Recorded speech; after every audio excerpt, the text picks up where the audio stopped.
À l'école de bombardement et de tir, on s'entraîne du lever du soleil au coucher du soleil, 363 jours par année, quelle que soit la météo, la pluie, le vent.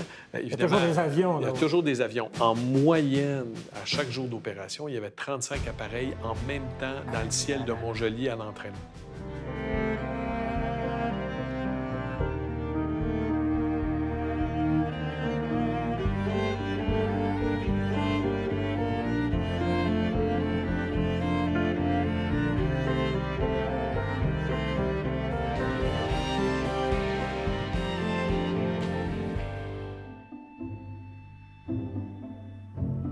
« 1939, le Canada se prépare, la Deuxième Guerre mondiale est imminente. Il s'apprête à soutenir la Grande-Bretagne contre l'Allemagne. Le 16 décembre de cette année, un accord est signé dans le bureau du premier ministre Mackenzie King. Le Canada deviendra l'un des plus grands centres d'entraînement d'aviateurs au monde. On prévoit l'ouverture de plus de 70 écoles d'aviation pour former des pilotes, mais aussi des aviateurs qualifiés, tels que les mitrailleurs, les radiomitrailleurs, les observateurs, ingénieurs de bord, navigateurs et bombardiers. L'une de ces écoles de bombardement et de tir sera érigée à Montjoly, dans le Bas-Saint-Laurent. Loin des lignes de front de l'Europe, mais près du fleuve Saint-Laurent, elle deviendra la plus grande de toutes les écoles du programme d'entraînement aérien du Commonwealth britannique. François Dornier nous raconte comment il est devenu passionné de ce sujet qu'il a suivi tout au long de sa carrière. Historien, conférencier, gestionnaire d'établissements scolaires, ancien directeur du cégep de Thetford-Mines, actuel directeur du cégep de Rimouski, François Dornier. Qui d'autre pour nous parler, évidemment, de l'école de bombardement et de tir de Montjoly? Cette passion de l'histoire t'a toujours habité. On peut se tutoyer parce qu'on se connaît depuis une trentaine d'années. Puis il y a 30 ans, je me souviens d'avoir fait un documentaire, évidemment, à partir d'un livre, évidemment, du livre que tu venais de publier, qui s'appelait Les bombardiers au-dessus du fleuve. Ça avait créé, sans mauvais jeu de mots, là, toute une bombe dans notre histoire régionale parce qu'on ne connaissait pas cette histoire. Du tout. Non, absolument pas. C'est un drôle de parcours, c'est presque un peu accidentel. On rêve toujours, quand on a une formation en histoire, c'est un peu comme un archéologue. Je peux imaginer un archéologue qui se dit, moi, un jour, j'aimerais ça trouver un site que personne n'a trouvé, puis être le premier à y fouiller, puis que ça devienne mon centre d'intérêt principal. De quelle manière as-tu appris l'existence, justement, de cette histoire-là? En fait, j'ai eu le plaisir, durant mon adolescence, d'être cadet de l'aviation. Et mon escadron était à Saint-Hubert. Donc, un des hangars, le hangar numéro 1, était le hangar où on faisait l'entraînement. Et lorsque je suis arrivé dans la région, je m'occupais des cadets de l'aviation à Montjoly. Et la polyvalente surplombe un peu la ville de Montjoly. Et en arrière, on a des grandes baies vitrées avec une vue imprenable sur l'aéroport de Montjoly. Et qu'est-ce que je vois à l'horizon les premières fois où je me rends à l'escadron? Bien, je vois les mêmes hangars où je me suis entraîné. Alors, je pose des questions et j'ai à la fois des réponses et pas de réponses, à savoir que c'est des hangars de la Deuxième Guerre mondiale et que Montjoly avait été une base importante, mais là, s'arrête l'information, il n'y a pas autre chose. Alors, il y a eu un déclic? Durant mes études universitaires, j'avais une prédilection pour les sujets de conflits, de guerre, tout ça. Et lorsque je suis arrivé en histoire régionale, j'ai dû faire des cours en histoire régionale. Je me souviens très bien de mon professeur qui me taquinait un peu parce qu'enfin, pour une fois, j'allais pouvoir abandonner mon tic, mon toc sur les sujets militaires. Et quand je suis revenu avec mon sujet pour le cours, c'était l'histoire de l'école de bombardement et de tir de Montjoly. Ça a été échec et mat.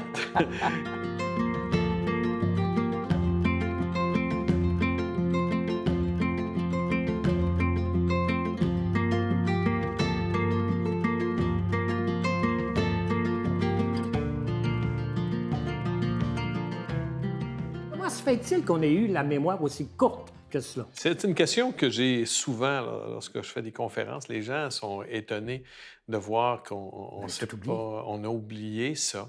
Il faut se remettre dans le contexte de l'époque. L'école de bombardement de tir de Montjoly est une des 100 écoles de formation du programme d'entraînement aérien du Commonwealth britannique. C'est la plus importante. Les plus grandes écoles, celles qui avaient le volume de formation le plus rapide et le plus grand nombre d'aviateurs qualifiés, c'était les écoles de bombardement et de tir. Et celles qui, des 10 écoles qu'il y avait au Canada, celle qui en a qualifié le plus, c'est l'école de bombardement et de tir de Montjoly, qui a qualifié, en fait, plus de 15 % des aviateurs de ce programme-là ont été formés à Montjoly. On va tout de suite peut-être clarifier une chose. Quand on parle d'école de bombardement et de tir, on parle pas quand on parle d'aviateurs, on ne parle pas de pilote. C'est pas une école pour apprendre à piloter. Là. Non. Bon. Les écoles de pilotage, il y avait des écoles de navigateurs, tous les métiers, si vous voulez, là, qu'on a, ont nécessairement une école pour faire la formation. Les écoles de bombardement et de tir formaient, Montjoly formait des mitrailleurs aériens et des radiomitrailleurs aériens. Ces fameux aviateurs, et leur origine, ils venaient d'où, juste? On avait évidemment des aviateurs canadiens, on a eu quelques Britanniques. On a eu beaucoup d'Américains au début, avant l'entrée en guerre des États-Unis, mais c'était pas des militaires américains. Donc, ils traversaient la frontière, se portaient volontaires, joignaient la Royal Canadian Air Force, avaient quand même des insignes qui les distinguaient, marqués USA. Les Australiens aussi, des Néo-Zélandais, et puis qui venaient faire leur entraînement, puis après ça, ils poursuivaient. En fait, ils prenaient le train quand c'était terminé. On prend le train, on s'en va à Halifax, parce que c'est la dernière étape.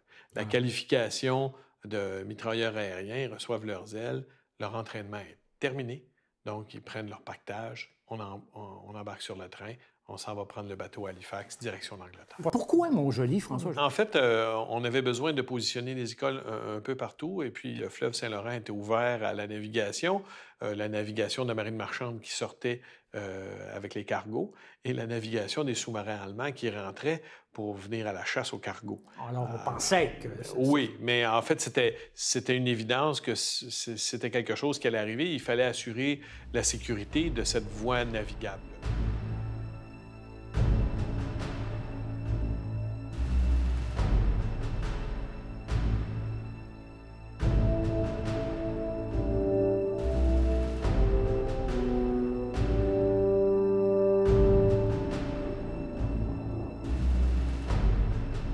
On parle de Chevrier? Oui. 130e, c'est ça? Hein? L'escadrille 130. 130, voilà. L'escadrille 130. En fait, là où est l'aérogare actuellement de l'aéroport de Montjoly, il y avait 2 hangars, quelques bâtiments. C'était un secteur qui n'était pas dédié à l'entraînement. C'était un secteur qui était dédié aux opérations de surveillance.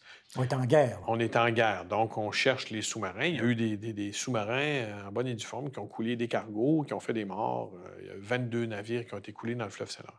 La 130e était là. La 130 était une escadrille. Pour surveiller, justement. Pour surveiller. Ils avaient des chasseurs à l'époque, des Curtis Kitty Hawk. Donc, le commandant de l'escadrille est un pilote qui avait déjà été décoré, qui avait fait la bataille d'Angleterre et qui avait même été aide de camp du gouverneur général. Il se trouve à avoir été un des premiers. Il y a eu une patrouille qui a décollé à l'aube en juillet, le 6 juillet 1942. Il y avait eu un signalement de sous-marins allemands au large de Cap-Chat. Malheureusement, Jacques Chevrier n'est pas revenu. Il y a des témoins qui l'ont vu cracher littéralement dans le fleuve. Est-ce que c'est un problème de moteur? Est-ce que c'est un problème mécanique? Est-ce qu'un problème de carburant? On ne l'a jamais su. Non seulement on ne l'a jamais su, mais on n'a retrouvé ni l'appareil ni le corps. Et je vous dirais que c'est essentiellement le premier, si ce n'est pas un des seuls, sinon le seul militaire canadien à être tombé au combat. Lors d'un acte de guerre à l'intérieur de notre territoire. Quand même. Face à l'ennemi, là. On ne parle pas d'un accident d'entraînement. Tout à fait. Ça, c'est un acte de guerre.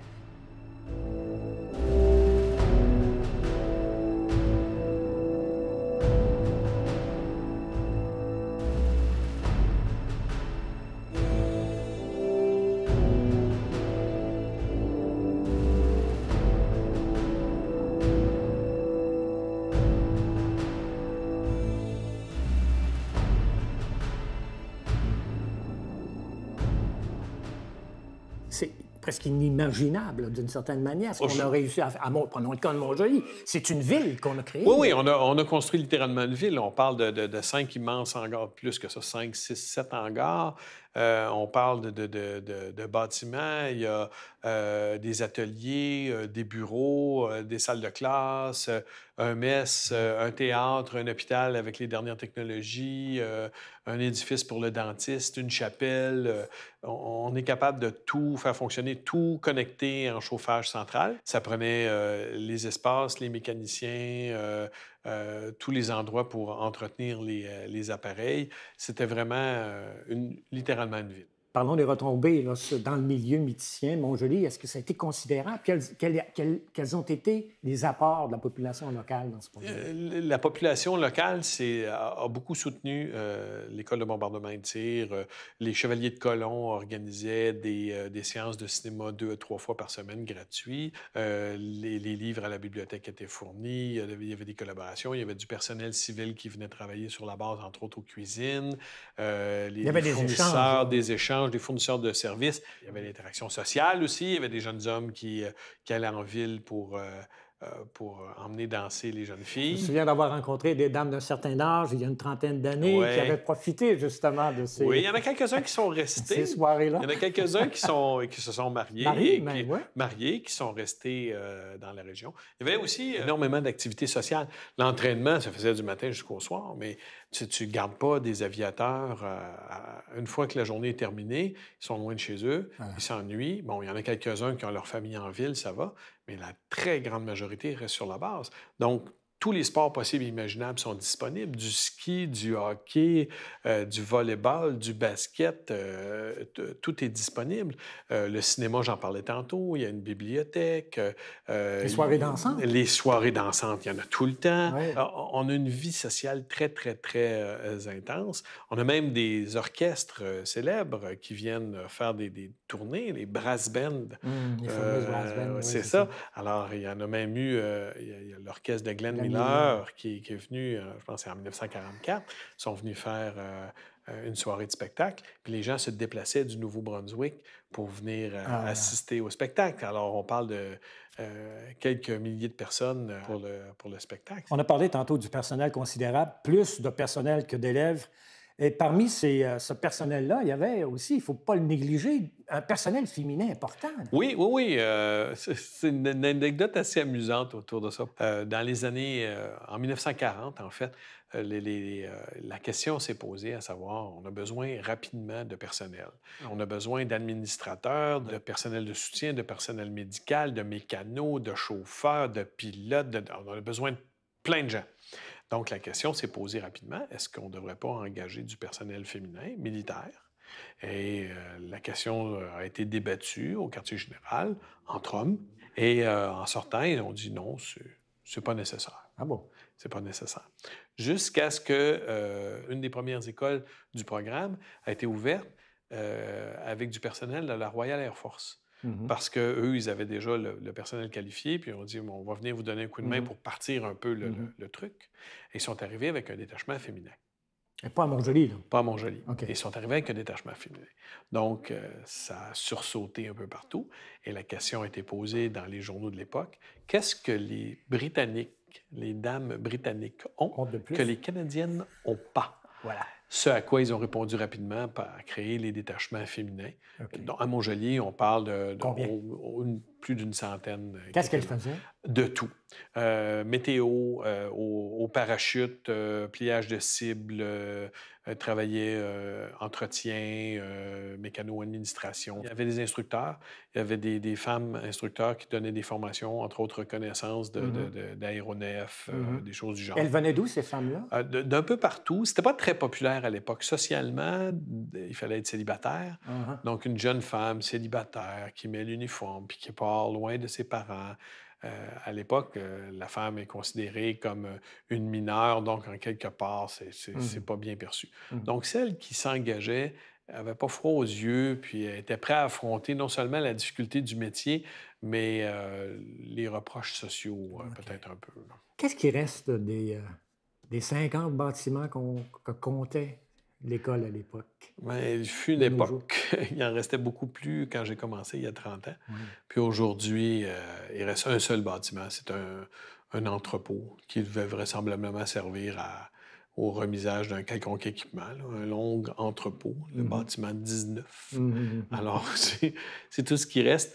Mais en fait, c'est pas tout à fait exact. Il reste aussi le bunker, la cache à bombes. Ah bon, ouais.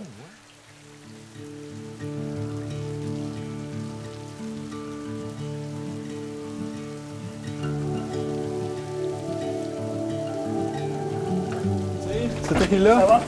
C'est beau. Bon, on va rentrer en dedans. Wow! C'était cool! Oui. Aïe, aïe, on voit l'installation. Oui, elle est encore là.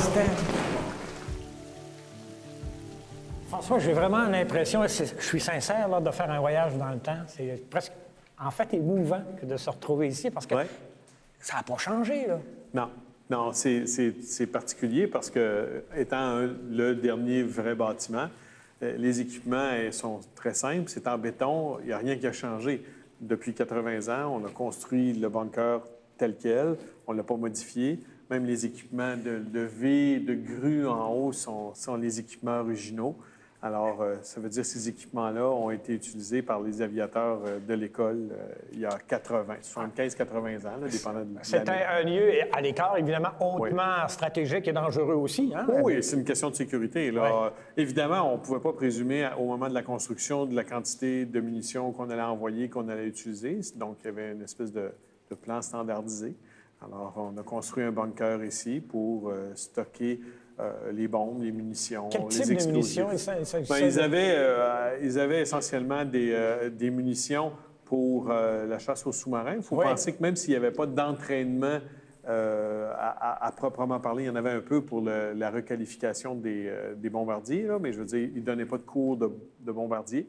Mais il y avait tous les équipages des escadrilles de chasse sous-marine, Alors, l'armement qu'on a utilisé à l'époque, la 130e, entre autres, là, pour chasser les sous-marins, était entreposé ici. Oui, entreposé ici. Évidemment, on ne pouvait pas tout garder près des avions. Puis au fur et à mesure qu'on en avait besoin, on venait chercher la quantité de munitions nécessaire pour charger sur les avions qui patrouillaient. Les avions qui patrouillaient, qui surveillaient le fleuve, étaient armés.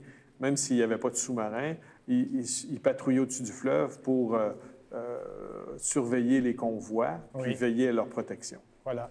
C'est quand même une belle trouvaille ici, forcément. Ouais. Est-ce qu'on peut penser qu'on puisse faire des travaux, ou du moins des recherches, des fouilles, pour essayer de mettre la main sur d'autres artefacts? Il y a déjà des travaux préliminaires qui ont été faits en collaboration avec l'Université du Québec à Rimouski sur le site. Et ils ont trouvé suffisamment, on attend un rapport bientôt, là, ils ont trouvé suffisamment d'éléments dans le sol pour rendre l'endroit, pour que l'endroit se qualifie comme un site patrimonial. Je ne connais pas la gradation des sites patrimoniaux du genre, mais il se qualifie comme un endroit où on pourrait faire des fouilles archéologiques en bonne et due forme.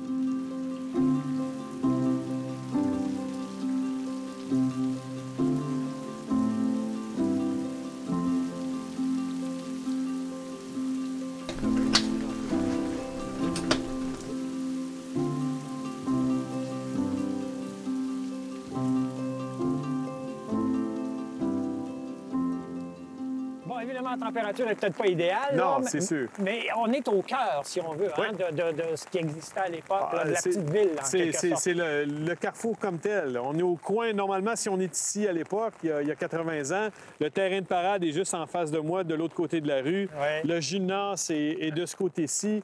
On a le quartier maître derrière toi, juste là. Oui. Derrière, on a un entrepôt. Là, le bâtiment, vert et gris, c'est le dernier qui reste. Ah, c'est d'origine, ça, oui? Oui, c'est d'origine, c'est le dernier qui reste. Il y avait une ligne de chemin de fer qui rentrait sur la base, juste vis-à-vis, derrière ce bâtiment-là, pour amener du matériel, mais essentiellement du charbon, parce que tout était chauffé. Si on creusait sous terre, on retrouverait toute la tuyauterie du système de chauffage. Là, en fait. Tout est encore là. Et puis, c'était chauffage central à l'eau chaude. Ouais. Alors, évidemment, avec des petits inconvénients. Là. Alors, puis si on descendait ici, la pente, bien, on se retrouvait vis-à-vis de la ligne des hangars. Donc, il y avait 5 hangars, 4 en ligne et puis un peu de travers au bout complètement par là. Et l'accès à la piste principale par là-bas, l'aérogare est... L'aérogare, on la voit, est derrière nous ici. Imaginez l'espace qui est ici, là. On parle de 2600 personnes à tous les jours qui sont sur la base, plus des civils qui viennent travailler. Alors, c'est très, très, très occupé. En moyenne, on a 35 appareils dans les airs à tous les jours. C'est incroyable. 35, c'est beaucoup. Oui. Il y a 150 avions sur la base, alors il y a la rotation en continu. Donc, présentement, ça bourdonnerait, ça se pose, ça décolle, ça se pose, ça décolle en continu.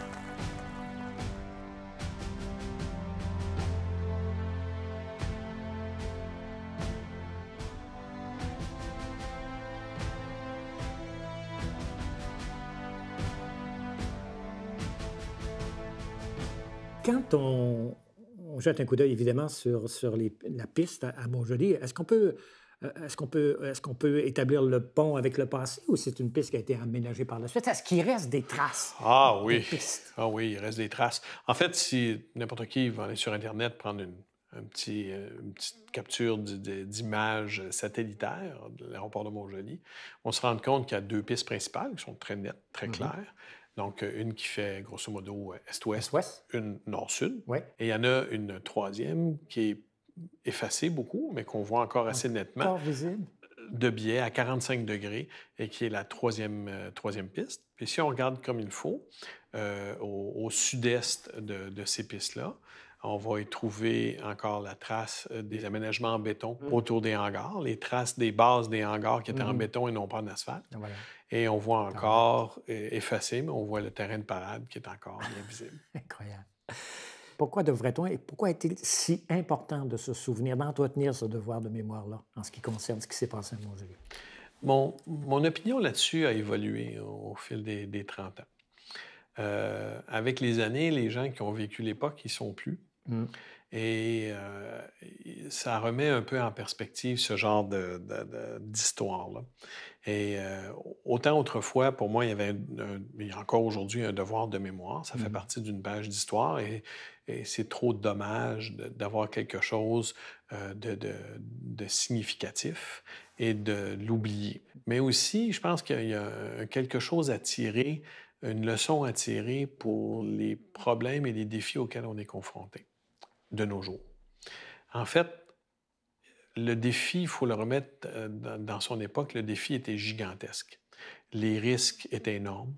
Personne ne savait qu'est-ce qui nous attendait dans les prochaines années lorsqu'on a décidé en 1939 d'aller de l'avant avec cette formation-là. On ne savait même pas si l'Angleterre allait résister à l'Allemagne.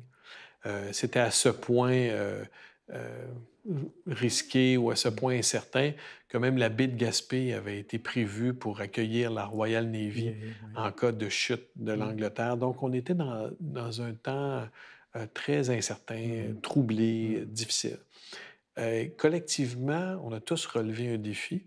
Puis que ce soit à Montjoly ou un peu partout sur les territoires canadiens, ce programme-là a fait pousser de terre une centaine d'aérodromes et a créé de toutes pièces cet environnement qui a permis la formation de milliers, de centaines de milliers d'aviateurs pour aller se battre. Puis quand on regarde qu'est-ce qui a été réalisé à l'époque, puis prenons-les à l'échelle de Montjoly, Montjoly, pour moi, est le témoignage d'une capacité, lorsque la volonté y est, une capacité à réaliser des choses hors du commun.